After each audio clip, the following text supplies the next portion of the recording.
Bonjour à tous, nous sommes à Bruxelles, capitale de la Belgique, dans la salle Schuman, dans un quartier très animé de Bruxelles, où nous avons assisté, je crois pour la 5e fois, à la Convention des Congolais de l'étranger.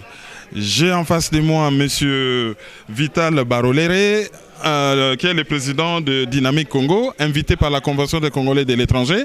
Nous allons avoir à chaud ses impressions après cette conférence. Bonjour M. Vital Barolere. Bonjour, donc moi c'est Vital Barolere, président de la plateforme Dynamique Congo et Alliés. Nous avons été conviés ici par la Convention des Congolais de l'étranger en tant que plateforme. Il traitait d'un sujet assez important qui est celui du changement dans notre pays et particulièrement le fait que le deuxième et dernier mandat du président Kabila arrive à échéance le 19 décembre. Qu'est-ce que nous faisons ? Et c'est une question transversale qui traverse toutes les organisations. Nous avons pensé qu'il était important de venir soutenir nos compatriotes, réfléchir avec eux, faire des propositions concrètes pour qu'à cette date-là, il y ait changement au pays. Et voilà pourquoi nous sommes là. Donc nous avons beaucoup apprécié les différents échanges qu'il y a eu ici, les contenus, les résolutions. Et parmi ces résolutions, nous avons suggéré de manière assez forte la création d'un collectif ad hoc, un collectif 19 décembre. Et si nous nous mettons ensemble, nous mettons nos forces ensemble, il est possible alors à ce moment-là de permettre ou d'aider à changer la donne au pays en contact et en connexion avec des compatriotes au pays, des partis politiques de l'opposition au pays. Voilà pourquoi nous sommes là. Nous sommes venus juste pour travailler avec des compatriotes sur le changement dans notre pays. Généralement, on reproche aux plateformes congolaises d'être désunies, d'avoir du mal à travailler ensemble ou à travailler en synergie.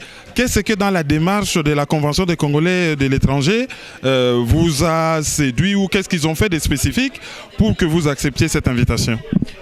Nous, la plateforme Dynamique Congo et Alliés, nous sommes déjà une plateforme de 48 organisations à travers l'Europe, mais aussi en Afrique. Il y a des partis politiques congolais qui ont adhéré à notre plateforme. Nous sommes une organisation ouverte et à partir du moment où nos compatriotes nous appellent pour travailler avec eux, c'est tout à fait naturel chez nous de venir vers eux et de pouvoir apporter notre contribution. Cela ne veut pas dire que nous disparaissons ou ils disparaissent. Nous restons des partenaires et nous pouvons de manière ponctuelle travailler sur des sujets qui peuvent être utiles pour notre population. C'est la même population, c'est le même pays. Il est tout à fait normal que nous le fassions et nous invitons toutes les autres organisations à rechercher des synergies au lieu de se diviser. D'ici le 19 décembre, il ne nous reste plus que 2 mois. Pensez-vous que vous avez suffisamment du temps pour l'efficacité des actions que vous comptez mener ? Tout est question de l'effectivité et du pragmatisme. Moi, personnellement, je suis plutôt plus pragmatique que dans les discours intello, machin, tout ça. Si nous arrivons à créer cette synergie à travers une structure ponctuelle qui peut porter ces projets et nous concentrer sur 2 activités ou 3 activités au maximum précises et se donner les moyens. Vous savez, en 2 mois, nous pouvons faire des miracles. Donc il faut aller au-delà du discours. Le discours, on en a déjà fait assez. Il faut aller vers des activités concrètes, vers des opérations sur le terrain. Et une seule action vaut plus que 10 000 mots qu'on peut avoir. L'avenir du pays le pays est dans une situation très délicate. Comment voyez-vous l'avenir proche du pays ? L'avenir dépendra de nous, dépendra de notre capacité à prendre le destin. Vous savez, un pays comme l'Iran, sa révolution a été possible par le travail de connexion d'un leader avec son mouvement en exil en France, l'Ayatollah Khomeini, avec la population au Congo. Donc nous sommes dans ces mêmes paysage, je vais dire, historique.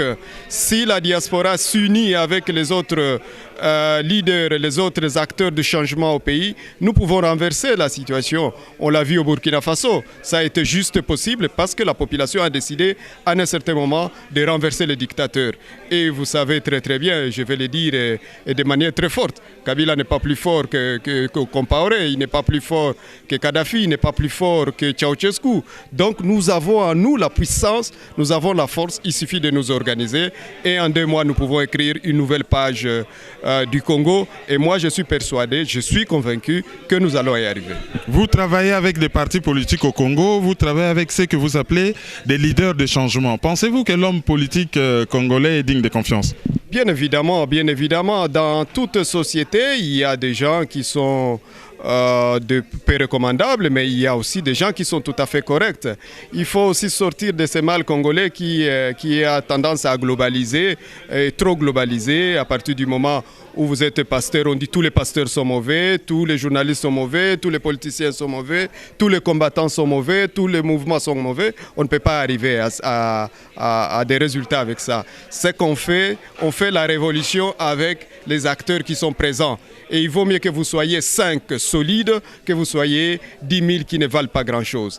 Et donc, au niveau du pays, il y a des partis politiques qui sont solides, qui essaient de se battre dans les limites de leurs moyens. Je vois tous ces courants du rassemblement avec à sa tête Etienne Tshisekedi. Ben, il faut l'appuyer dans les bonnes choses qu'il fait. Il ne faut pas regarder les faiblesses, il faut appuyer les forces et compenser les faiblesses. La même chose, je vois un parti politique comme les CID avec M. Martin Fayoulou, qui fait partie d'ailleurs de notre plateforme Dynamique Congo. Mais qu'est-ce que vous pouvez reprocher à un homme comme Martin Fayoulou? Le combat, il est fait sur le terrain. L'engagement, vous avez vu qu'il a même failli être assassiné au Congo. Les idées, il les porte. Donc il y a pas mal d'autres hommes politiques, je ne vais pas citer tout le monde, des grandes valeurs. Donc ne regardons pas ce que je peux dire, les brebis galeux, regardons les valeurs que nous avons et concentrons-nous sur ces valeurs. S'il faudrait que vous lanciez un message très rapidement au peuple congolais, quelle heure direz-vous? Le peuple congolais doit s'engager pour que le 19 décembre, nous renversons la situation. C'est le seul message et nous devons nous engager avec courage, avec force, avec détermination. Toute révolution demande une force d'engagement et il ne faut pas avoir peur. L'adversaire qui est en face de nous n'est pas plus puissant face à 70 millions de Congolais. Si demain à Kinshasa et dans d'autres villes du Congo, les gens se mettent en marche, il y a 2 millions, 3 millions de personnes qui se mettent en marche, mais vous savez, cet homme va prendre son avion et fuir. Hein? Ouais. Merci beaucoup, Monsieur Vital Balorele. Je rappelle que vous êtes le président de la Dynamique Congo et associé. Et puis, c'est un carrefour de solutions pour un Congo nouveau. Tout à fait. C'est moi qui vous remercie et vous encourage aussi dans tout le travail que vous faites. Et j'apprécie beaucoup votre travail. Merci beaucoup.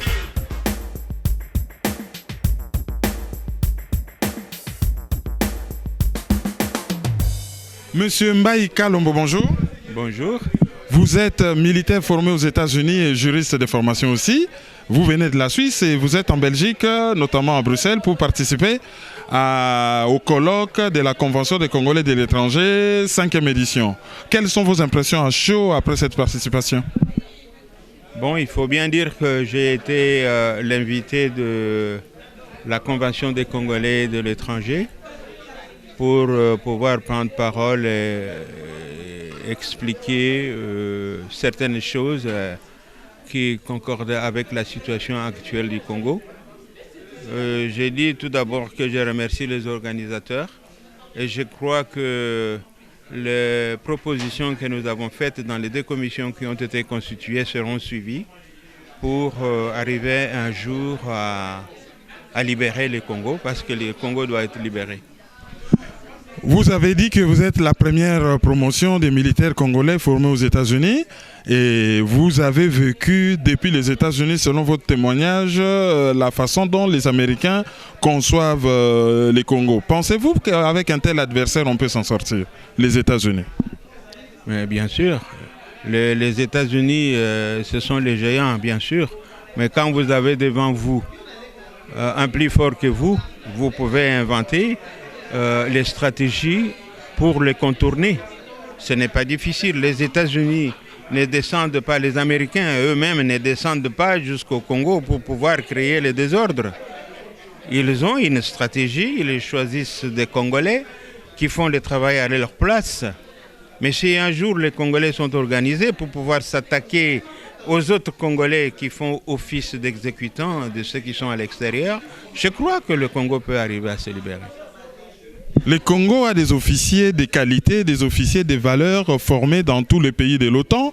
Mais comment expliquer que l'armée en soit arrivée là? Parce que quelque part, la situation que nous vivons est un déficit des politiciens, mais il y a eu aussi des insuffisances au niveau de l'armée. Vous qui êtes membre de la Grande Muette, comment en sommes-nous arrivés là? Mais c'est très facile. L'armée au Congo a cessé d'exister depuis Mobutu. En fait, la première personne qui a commencé à détruire l'armée congolaise, c'est Mobutu lui-même.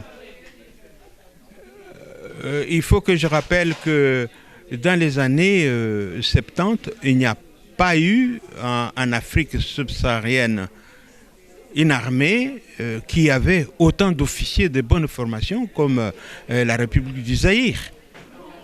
Le Congo a formé les officiers dans toutes les meilleures écoles de l'OTAN, aux États-Unis, en Europe, en Belgique, en Allemagne, en France, et que sais-je encore. Et ces officiers, lorsque en 1978, Mobutu a décidé de déraciner l'armée, ces officiers n'étaient plus les sous-lieutenants ou les capitaines. Parmi eux, il y avait même les officiers généraux et beaucoup d'officiers supérieurs, ce qui était mon cas d'ailleurs. Mais Mobutu, avant qu'on en arrive là, c'est lui qui avait organisé la disparition, la destruction de l'armée au Congo. Mobutu a commencé à négliger l'armée régulière au profit de sa garde républicaine et ensuite au profit de la garde civile. Donc c'est tout ça qui a fait qu'à un certain moment, l'armée n'a pas eu à fonctionner d'une manière normale. Et le dernier coup qu'il a porté à l'existence d'une armée normale, c'est en 1978, avec les faux coups d'État qu'il avait montés, qu'on a appelé communément affaire Kaloumé. C'est cette affaire qui a déraciné le reste de l'armée. Mobutu a fait arrêter beaucoup d'officiers. Il en a tué beaucoup dans ses coups. Et le reste, pour la plupart, il a mis à la porte toute la crème de l'armée. C'est-à-dire quoi, la crème de l'armée? Tous les officiers de bonne formation qui venaient de la province du Katanga, qui venaient de Kasaï, qui venaient de Bandundu-Kwilu, une partie de Bukavu, une partie de Bas-Congo. Ils étaient mis dans les enveloppes. On les a appelés les enveloppés. Il a mis tous ces officiers à la porte. Quelle est la raison? Eh bien, dans l'ordonnance qu'il avait prise, il écrit qu'il y avait suppression d'emploi. Vous pouvez vous imaginer, l'armée était là et lui, il met à la porte la crème de l'armée en prétextant qu'il y a eu suppression d'emploi. Il n'y avait plus d'armée. Et il fallait attendre plus tard quand Kabila Laurent va arriver avec son lot. C'est lui qui a mis le dernier balai de tout ce qui est resté comme l'armée, au lieu de se servir les officiers qui étaient là, que Mobutu avait négligés. Kabila Laurent ne s'est pas occupé de ces officiers. Pour la plupart, ils étaient tués par lui. Les autres, il a facilité les Rwandais de les tuer. Voilà comment nous n'avons plus d'armée au Congo. Alors maintenant que nous n'avons plus d'armée, il faut combien de temps pour en construire une? Il faut que je vous dise tout d'abord que la disparition totale de l'armée au Congo a commencé avec l'accord de Lusaka. Dans cet accord de Lusaka, Kabila Laurent de son vivant, il a été obligé de signer un document qui est à la base de la disparition de l'armée au Congo. Et qu'est-ce qui était dit dans cet accord de Lusaka? Il était dit que pour avoir une armée républicaine en République démocratique du Congo, on va prendre les différentes fractions venant des différentes rébellions, on va les mettre ensemble pour constituer une armée. Et ça, c'était sur la recommandation de certains pays occidentaux. Mais là, Kabila Laurent a signé. Et plus tard, les Congolais qui se sont réunis à Sun City, ils ont pris en considération ce qui était dit dans cet accord de Lusaka. Et vous avez vu ce qui était arrivé après. Quand on prend les rebelles, on les met ensemble pour prétendre qu'on constitue une armée, c'est de la blague. dans toutes les écoles de l'OTAN où nous avons été, il est dit qu'on ne peut pas faire une armée ni avec le mutin, ni avec le rebelle. Mais quand on a mis tous les rebelles ensemble, eh bien nous en sommes là. Alors, d'où ma question, combien de temps pour en reconstruire une?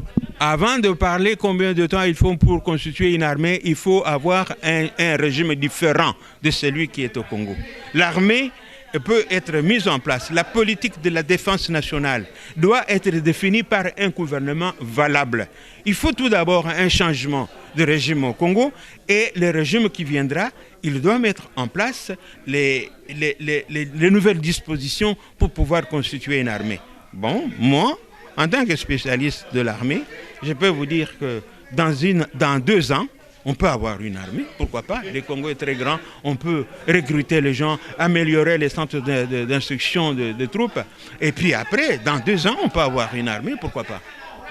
Pour terminer, si vous avez un petit message à lancer aux Congolais et surtout aux gendarmes, c'est-à-dire ceux qui sont dans l'armée, quelle heure diriez-vous? Oh ben, les gendarmes, je ne sais pas s'il y a encore les gendarmes au Congo, il y a les policiers et puis il y a les militaires. S'il y a un message que je dois leur envoyer, il faut, pour ceux qui sont les Congolais, dans cette armée-là, dans cette police, il y a encore les Congolais dedans. Ils doivent comprendre que eux, ils sont avant tout les Congolais. Et ils ont les familles au Congo. À chaque fois que le gouvernement qui est au Congo les envoie pour tuer les Congolais, ils doivent réfléchir 2 fois. Il est grand temps pour qu'ils puissent prendre conscience que c'est eux, ils ont été, et là, ils sont là où ils sont pour pouvoir assurer la protection des Congolais, la protection de leurs biens, assurer la protection du Congo, c'est-à-dire assurer l'intégrité territoriale du Congo et faire des choses de telle manière qu'ils puissent être du côté du peuple congolais et non pas du côté des gens qui sont en train de sévir les Congolais. Monsieur Mbaye Kalombo, je vous remercie. Je vous remercie moi-même pour avoir eu le temps de m'écouter. Merci.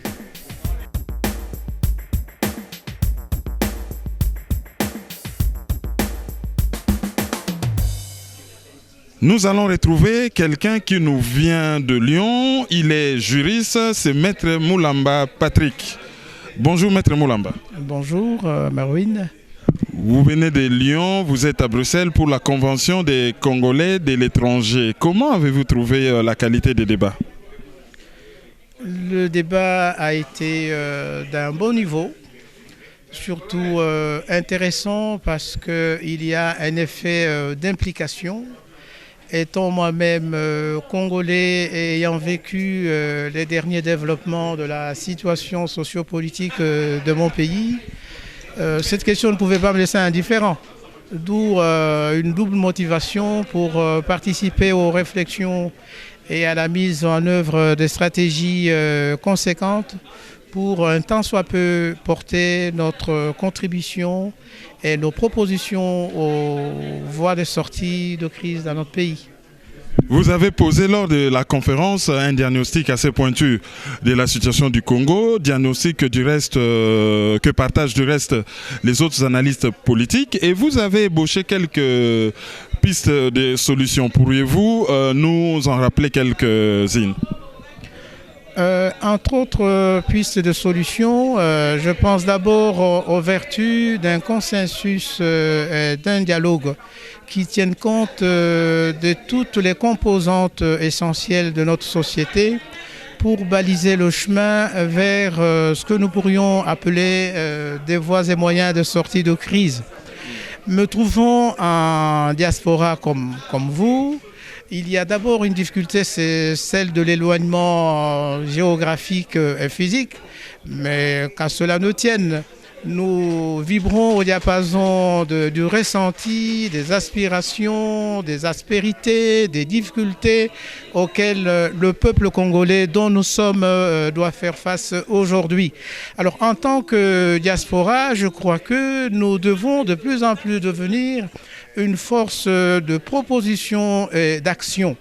Proposition et action dans le sens de réactiver le mouvement de réappropriation du processus de démocratisation de notre pays par le peuple lui-même.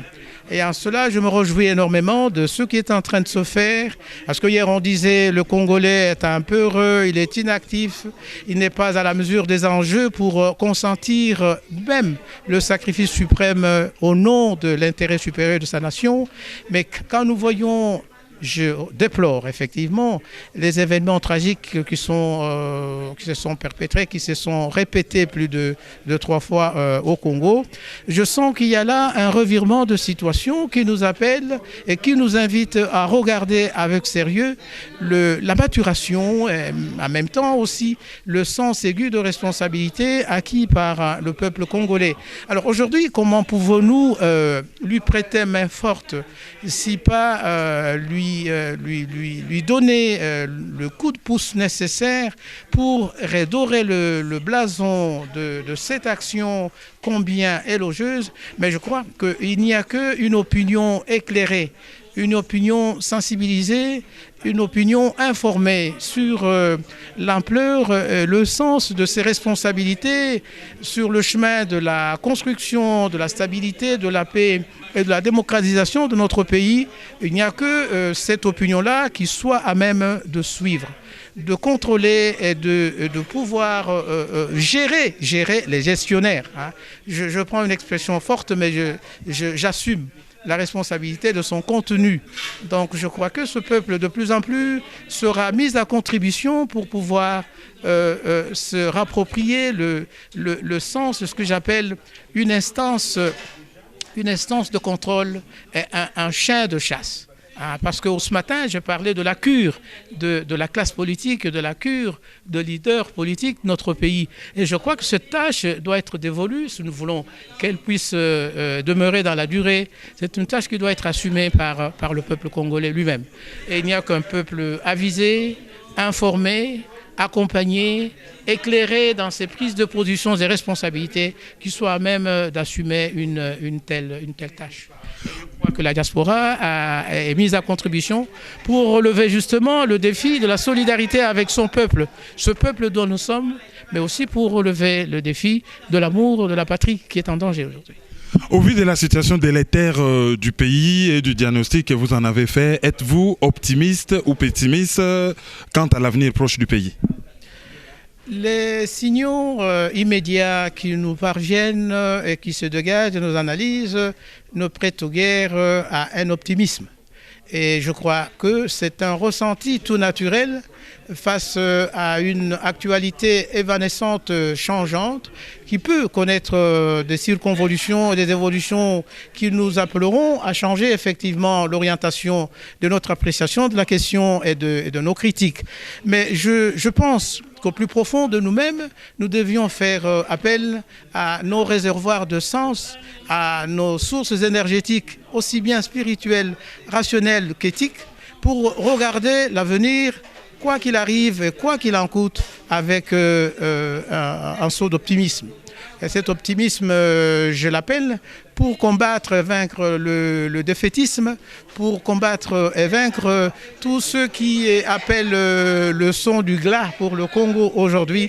Parce que je sais que de par le passé, le Congo a su trouver à des moments inattendus suffisamment de ressorts, suffisamment de ressources, suffisamment de sens de dépassement et de responsabilité pour baliser le chemin vers un consensus et s'en sortir. Et aujourd'hui, je ne me dirais pas pessimiste quant à la possibilité ou quant aux virtualités de replonger dans nos racines culturelles multiséculaires pour retrouver les énergies nécessaires afin de gérer cette crise de façon optimale. Et c'est aussi le sens de cette réunion, de ce séminaire intercollectif où ensemble nous venons débattre et mettre sur table les cartes réciproques des uns et des autres afin de pouvoir nous armer de moyens aussi bien spirituels, culturels que autres financiers pour que le Congo retrouve le chemin de la stabilité et de la sortie de crise. C'est sur cette note optimiste que nous mettons un point final à cette interview avec M. Moulamba Patrick de Lyon. Je vous en prie.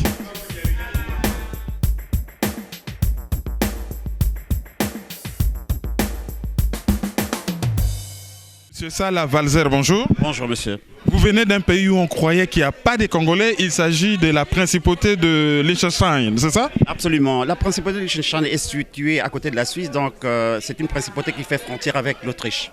Et c'est vrai qu'il n'y a pas beaucoup d'Africains, hein, donc je pense qu'il y en a 4. Et la population, c'est, je crois, 36 000 habitants, si je me trompe. 36 500 habitants, oui. Et la superficie? La superficie est de 40 km². Comment un Congolais arrive-t-il dans ce genre de principauté? Écoutez, c'est tout simplement parce que quand j'étais à Lausanne et j'étais à l'école à Lausanne, c'est là où j'ai rencontré mon épouse.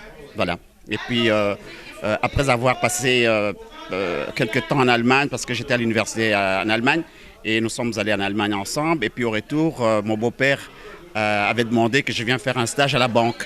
Et j'ai fait mon stage là-bas, et puis voilà, donc je travaille présentement avec mon beau-père à la banque. Et à part travailler dans la banque, apparemment vous êtes un opérateur économique. Oui, je suis un opérateur économique parce que je travaille aussi pour la Côte d'Ivoire. Donc c'est nous qui fournissons tout le support promotionnel, disons, pour les campagnes présidentielles. Alors, vous êtes en Europe depuis combien de temps? Je suis en Europe depuis 45 ans, exactement. Et vous venez de participer à la Convention des Congolais de l'étranger, un colloque organisé par la Convention des Congolais de l'étranger. Comment avez-vous trouvé les colloques de Bruxelles? Écoutez, c'était une séance extraordinaire, hein. Vous savez comment je suis venu ici? Je ne savais pas. C'était le professeur qui habite à Lille, M. Mabaka, qui m'avait envoyé un mail en me disant, écoutez, M. Salah Valzer, je vous prierai de venir à Bruxelles parce qu'il y a une séance très importante, donc je souhaiterais que vous veniez participer. Alors voilà, c'est pourquoi je suis arrivé hier, donc effectivement je compte y rester jusqu'à lundi matin. Vous y avez participé, vous y avez apporté votre pierre. Le Congo est un pays qui a beaucoup de problèmes. Comment entrevoyez-vous l'avenir du pays? Écoutez, nous sommes en train de préparer, donc de sensibiliser les Congolais, hein, pour dire au revoir à M. Kabila le 19 décembre 2016. Vous comprenez? Alors donc là, nous avons mis une stratégie en place en confectionnant donc des t-shirts avec des messages très très clairs. Touche pas ma constitution, article 220. Et les Congolais, si quelqu'un touche la constitution 220, les Congolais feront usage donc de l'article 64. Alors ceux qui veulent commander ces t-shirts et casquettes, ils peuvent écrire à l'adresse email universal pbsf@gmail.com ou bien ils passent un coup de téléphone au 0041 79 735 99 et 15. Voilà. Voilà, PBS, c'est ce que vous fabriquez, c'est pins, bracelets, et puis stickers, et puis flyers, et puis flags, et puis des petits drapelets, voilà. Et pour terminer, la population du Liechtenstein, je ne sais même pas comment on les appelle. Les Liechtensteinois. Sont-ils conscients qu'il existe un pays qui s'appelle le Congo qui a de sérieux problèmes? Mais à travers ma présence là-bas, imaginez-vous, parce que je parle les dialectes, hein, je parle allemand, hein, l'allemand, elle est pratiquement ma première langue. Et puis, bon, je parle aussi les dialectes. C'est-à-dire, je suis vraiment intégré. Hein. Je suis vraiment intégré. D'ailleurs, quand je parle l'allemand, si il n'y a aucune présence physique devant moi, on croirait que c'est un Allemand qui parle. Hein. Donc, je suis vraiment intégré. Et je n'ai jamais connu d'injustice ou de problème des races. Parce que l'intégration a bien fonctionné avec moi. Et je suis très heureux. Hein. Je suis très heureux d'être d'origine congolaise. C'est pourquoi je demande à la population congolaise de préparer effectivement cette grande fête de 19 décembre parce que M. Kabila, nous lui dirons au revoir. Nous lui dirons au revoir et voilà, donc c'est une très grande fête. Je demande vraiment aux Congolais de se préparer, de se mobiliser pour fêter le 19 décembre 2016. Je vous aime beaucoup les Congolais, vous êtes mes parents, mes compatriotes, je vous aime beaucoup. C'est le cas de le dire, Soso Pembe Azanga Kambokate, vous en avez l'illustration, un Congolais qui habite la principauté du Liechtenstein, que j'ai juste vu en passant de la Suisse à l'Autriche à côté de Bergance, et je vis dans les montagnes où se trouvait la principauté, à moins d'1 kilomètre de là où j'étais, mais bon, prochainement peut-être je vais y avancer à pied, et je sais qu'il y a un de mes compatriotes qui est là-bas. Merci beaucoup. Je vous en prie, et vous êtes vraiment la bienvenue, je vous attends au Liechtenstein. Merci.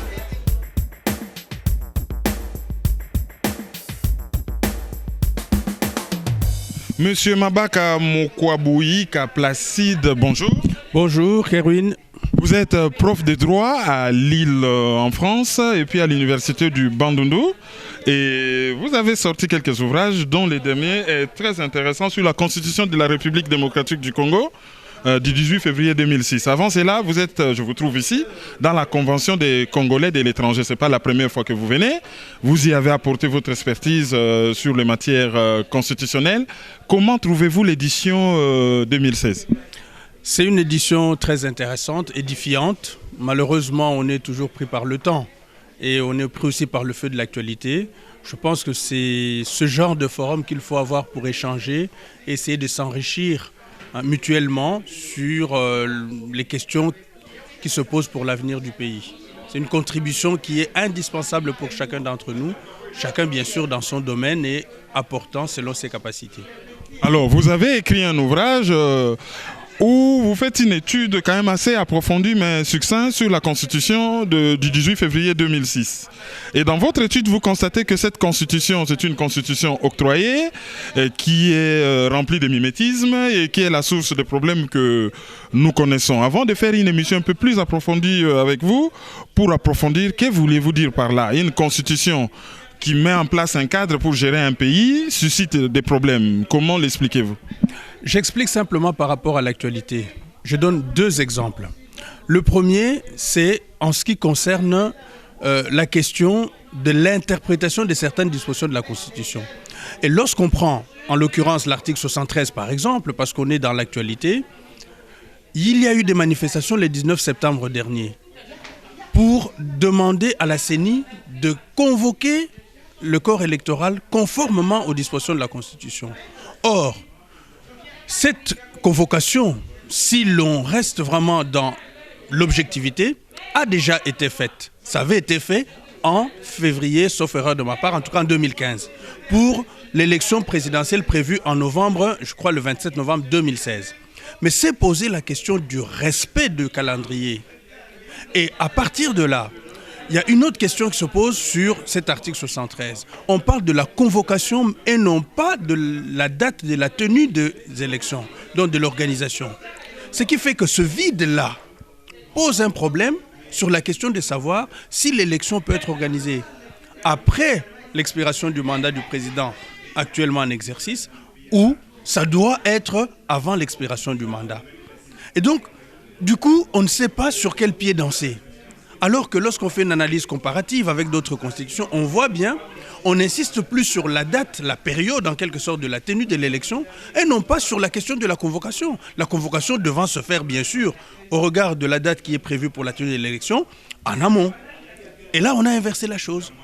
D'où ce quiproquo aujourd'hui qui fait d'ailleurs que non seulement on ne tient pas compte du fait que la CENI avait lancé un calendrier global et donc avait respecté cet article 73 qui n'a pas pu être respecté tout simplement par des contraintes à la fois techniques et financières, d'où l'arrêt de la Cour du 8 septembre 2015. Mais on balaye ça, on oublie et on manifeste, ce qui est bien sûr légitime, mais seulement les gens s'accaparent des choses sans pour autant les maîtriser. Autre chose, la Constitution telle que j'ai dit ici, elle est octroyée mimétique parce qu'elle n'a pas été adoptée par les Congolais et pour les Congolais. Je m'explique, le référendum n'est qu'un process. C'est la fin d'un processus. Mais la Constitution, c'est d'abord une volonté populaire. Or, cette Constitution vient d'où? Est-ce qu'on avait associé le peuple congolais pour l'adoption de cette Constitution? Est-ce que cette Constitution est adaptée à nos réalités? La réponse est carrément négative. Et à partir de là, comme il y a des prospectives, mon idée de dire que quand bien même l'on aurait réglé ce problème des élections qui se posent aujourd'hui, quand bien même on aurait épuisé toutes les questions qui se posent aujourd'hui politiquement, il ne faut pas oublier que les mêmes faits produisent, les mêmes causes produisant les mêmes effets, on aura toujours ce même problème qui va se poser. D'où l'adoption d'une nouvelle constitution. Pas la révision de la constitution actuelle. C'est l'adoption d'une nouvelle constitution sur une nouvelle méthode, la convocation de la constituante. Et cette constituante, c'est le peuple qui sera en amont et qui sera en aval. Qui sera l'alpha, comme on dit, et l'oméga du processus. Sans quoi, on ira toujours dans l'impasse. Et c'est ce qu'on vit depuis le 30 juin 1960. Et pour maintenant, ça sera l'oméga de cette interview parce que nous reviendrons pour une interview un peu plus aboutie où vous allez approfondir ce que vous avez écrit dans ces livres pour permettre aux auditeurs de maïso.com de comprendre ce qu'il en est, parce que c'est un débat épique où il y a beaucoup de points de vue. Il y a du vrai, il y a du faux, des gens s'improvisent juristes pour dire tout et n'importe quoi. Je pense qu'on vous appellera comme expert pour éclairer la lanterne de tout le monde. À très bientôt sur maïso.com. Ok, merci beaucoup et donc au plaisir. Merci, au plaisir.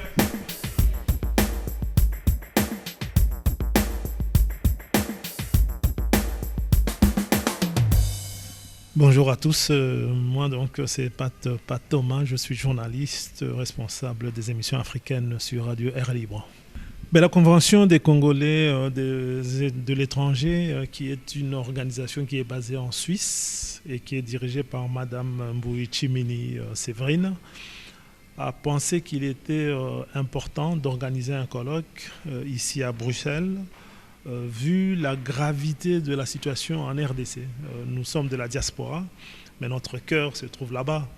Donc lorsque l'on est dans une situation grave où à partir du 19 décembre, normalement, le pays va être sans président, parce que tout simplement, le mandat de Joseph Kabila touchera à sa fin et que, en principe, il ne devrait plus être président de la République parce qu'il a fait ses 2 mandats, mais on connaît toutes les péripéties et les tentatives de prolongement de mandat qu'on a connues, et finalement c'est ce qui risque d'arriver, c'est que le pouvoir en place actuel trouve des moyens avec des organisations de l'opposition, d'une certaine opposition, pour pouvoir faire ce qu'on a appelé le glissement.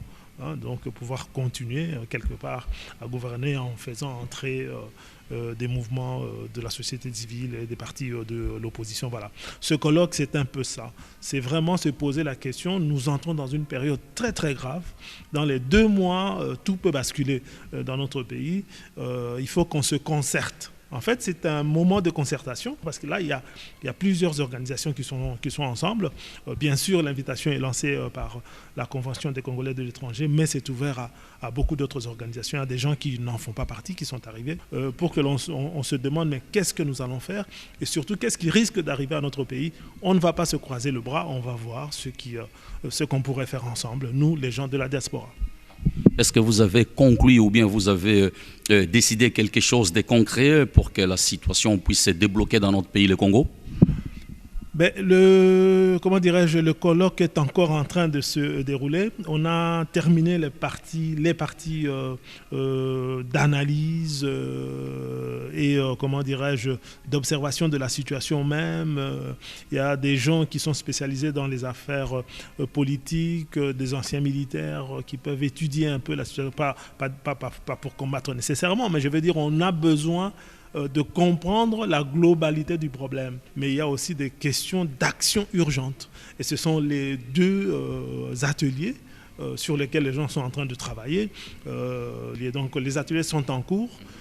Et comme c'est démocratique, je ne peux pas m'avancer par rapport aux résultats de ces ateliers. Mais en tout cas, pour ce qui concerne des premières adresses qui ont eu lieu ce matin et cet après-midi, c'était extrêmement riche ce que nous avons entendu. Et je ne doute pas qu'à la fin de ce colloque, il y aura des choses tout à fait extraordinaires. Est-ce que quand vous lancez les appels, comment est-ce que les gens réagissent à l'invitation lancée par la Convention des Congolais de l'étranger? Il faut dire aussi que, la Convention des Congolais de l'étranger, je ne peux pas parler au nom des responsables de cette organisation. Je pense que tout à l'heure, vous aurez la présidente Chimini qui pourra répondre à ce genre de questions. Mais moi, je constate tout simplement qu'il n'est pas facile de mobiliser les Congolais. Mais, à mon grand étonnement, les gens qui comptent, généralement, ils viennent. Et le dernier colloque, par exemple, qui s'est tenu à Cologne, était un colloque extraordinaire. On a des gens qui sont venus de partout et des pays les plus rares, puisqu'il est rare, par exemple, aujourd'hui, on a quelqu'un qui vient de Liechtenstein. Il y a énormément de gens qui ne connaissent même pas l'existence de ce pays. Ceux qui étaient là ce matin ont entendu des choses extraordinaires. Kervin Maizo, qu'on ne peut plus présenter, était là pour parler de l'actualité et nous a parlé d'un Congolais, par exemple, qui a participé au programme de lancement de satellites vers Mars aux États-Unis. Beaucoup de gens ne le savaient pas. La mobilisation, c'est toujours un problème, ça c'est vrai, mais les gens qui comptent sont là. Et c'est le plus important. Ouais. Est-ce que vous avez quelque chose à dire à notre grande communauté congolaise ici à l'étranger, dans des cas de colloques comme ça? Est-ce que vous voulez lancer un appel, une invitation, comment dirais-je, un encouragement, un conseil, pourquoi pas une exhortation à toute la communauté congolaise qui est ici à l'étranger? Une exhortation, je ne sais pas. Mais c'est une belle parole, ce que vous venez de dire. Je pense que, et c'est Cheikh Fita, le journaliste de Cheikh Fita News, qui disait qu'il est important de mettre le doigt sur ce qui ne va pas, sur des gens qui font des choses et qui ne le font pas bien, mais les autres qui ont la connaissance, ont les compétences de bien faire les choses, pourquoi ils ne font pas? Donc ça c'est pourquoi je dis ceci, parce qu'il se posait aussi la même question. Il disait mais pourquoi les manifestations pour lever la population, mettre debout la diaspora contre des injustices qui ont lieu dans notre pays, ainsi de suite, pourquoi ça mobilise peu? Et je lui ai donné la réponse. Écoutez, pour qu'une manifestation se passe vraiment sérieusement, il y a deux facteurs qu'il faut réunir. D'abord, l'élément sur lequel on doit se mobiliser, il faut que tout le monde soit d'accord. Il faut que les gens soient d'accord sur quoi on va se mobiliser. On va marcher pour quoi? Parce que le problème avec notre diaspora et notre pays en général, nos concitoyens en général, c'est que chacun est analyste. Tout le monde a une idée sur quelque chose, mais ça ne se passe pas comme ça. En général, on laisse les gens qui connaissent faire. Et les autres, ils font confiance. Ils disent, écoutez, bon, j'ai affaire à quelqu'un qui est spécialiste de l'eau. Ben, s'il me propose que c'est comme ceci que je dois tracer une tranchée, ben, j'accepte, je lui fais confiance, quitte à le juger après, s'il a mal fait son travail. Mais chez nous, tout le monde a une idée sur tout. Ça ne marche pas. Et les manifestations, c'est aussi la même chose. Je pense que pour vraiment manifester en grand nombre, il faut que nous arrivions à avoir une unité de vue, qu'on voit les choses plus ou moins de la même manière. C'est ça qui fait que les gens viendront nombreux. Mais il n'y a pas que les gens. Il y a aussi ceux qui organisent, les organisateurs. Avant qu'on touche les organisateurs, mais dans ces cas précis, quand même, tout le monde est presque d'accord que notre pays doit être libéré. Tout le monde n'est pas d'accord. Hein. Attention, hein, il y a la grosse majorité, et c'est ce qui ressortait d'ailleurs de, comment dirais-je, des discours qui étaient là, la population. La population, en gros, elle veut absolument que ce pays soit libéré, si on peut le dire comme ça. En tout cas, que ceux qui sont à la tête de ce pays s'en vont parce qu'ils ont terminé leur mandat. Parce que le vrai problème par rapport à la RDC, c'est de dire ouais, on n'a pas l'argent pour faire les manifestations, les élections, mais on se moque de qui? Parce que depuis 2011, on savait bien qu'il y aurait des élections en 2016 et donc c'était au gouvernement de mettre de l'argent de côté pour réaliser et de préparer. C'est pas normal que, que ceux qui ont mal fait le travail profitent du fait qu'il n'y ait pas d'élection. On ne peut pas accepter ça. Celui qui est le problème ne peut pas participer à la solution. Donc je crois que nous tous, on est d'accord, mais ceux qui ne sont pas d'accord, ils ne sont pas très nombreux, mais ils sont forts. Ils ont le pouvoir. Ceux qui sont tout autour de Kabila, ceux qui sont dans les gouvernements, et même une partie on les appelle aussi l'opposition, moi je n'y crois pas trop, j'estime qu'une bonne partie de G7 par exemple, j'estime qu'ils viennent du pouvoir. Ce n'est pas à 3 mois de la fin du mandat de Kabila qu'on va se dire on devient opposant. Soyons sérieux, il faut ouvrir les yeux. Et ça fait du tort à l'opposition. Quand l'opposition accepte des gens qui viennent du régime du pouvoir et qui s'éclipsent quelques mois seulement avant, vous acceptez, oui, ça va fragiliser Kabila. Mais vous vous trompez. Ils vont venir, démolir ce que vous auriez pu faire, vous.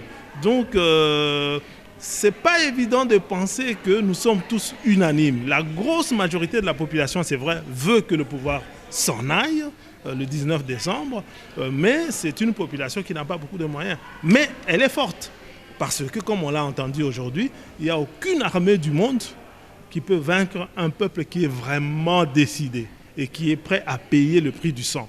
Sauf que pour nous, c'est pas encore, on en est très loin. Donc là, j'étais en train de parler les gens qui organisent les manifestations. Ils doivent avoir l'estime de la population. C'est-à-dire qu'il faut battre ces pelanabango. Les organisateurs, il faut que les gens aient le plaisir de les écouter. Hein? Qu'ils les aiment même, je dirais. Qu'ils trouvent que ce sont des gens qui font bien leur travail. Une fois que vous perdez cette confiance, une fois que vous perdez cet amour-là que la population, que le public a envers vous, vous pouvez appeler comme vous voulez, ça ne servira à rien. Donc il faut, et du côté du public, et du côté des organisateurs, il y a des conditions à remplir. Et ces conditions-là, pour le moment, ne sont pas remplies. Bon, merci Pat Thomas. Je ne sais pas si vous avez encore quelque chose à rajouter dans tout ce que nous avons dit ici. Le Congo, c'est notre pays. Et nous l'aimons. Merci beaucoup.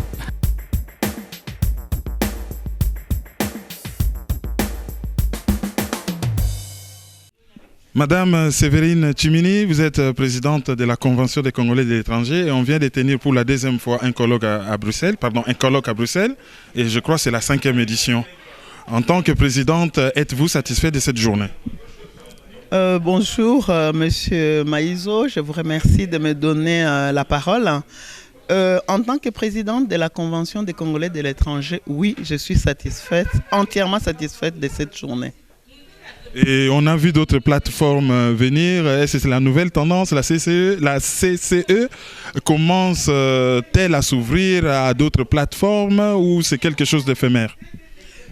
Non, pas du tout. Dans nos objectifs, en tout cas, nous avons comme premier objectif de fédérer toutes les structures existantes pour n'en faire qu'une.